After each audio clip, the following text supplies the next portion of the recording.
প্রত্যেক বছর আসে। কতগুলো বাক্স আছে? 90খানা মতন বাক্স আছে। 90খানা। বন্ধুরা, সুচিত্রা লাইফস্টাইল তরফ থেকে সকল বন্ধুদেরকে স্বাগত রইল। দেখুন, আমি একটা আমার ভাইয়ের বাড়িতে এসেছি। তা দেখুন, মধুর বাক্স দেখুন।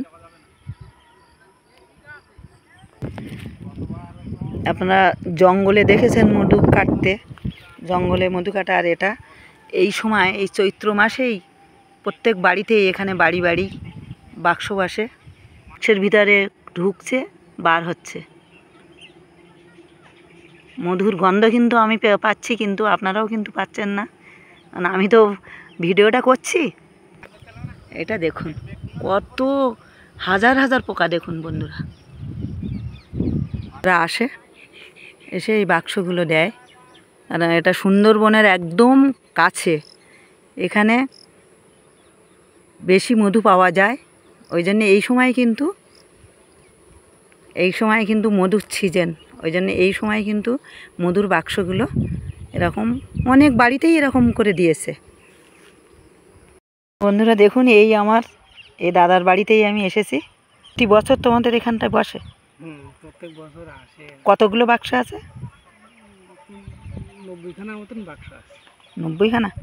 তো এতে কি এইখানে তোমাদের এখানে আবার মধু দিয়ে যায় নাকি? মধু করে না, ওরা একটা টাকা দেয়।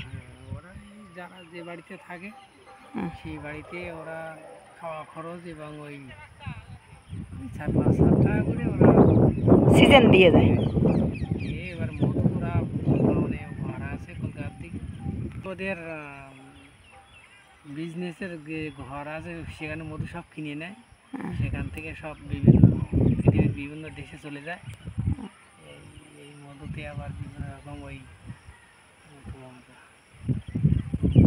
এটা জঙ্গলের, হ্যাঁ, মধুতে সিরাপ আর বিভিন্ন মেডিসিন তৈরি হয়। এই সুন্দরবনের মধুটা উৎকৃষ্ট মধু, সারা পৃথিবী বিখ্যাত।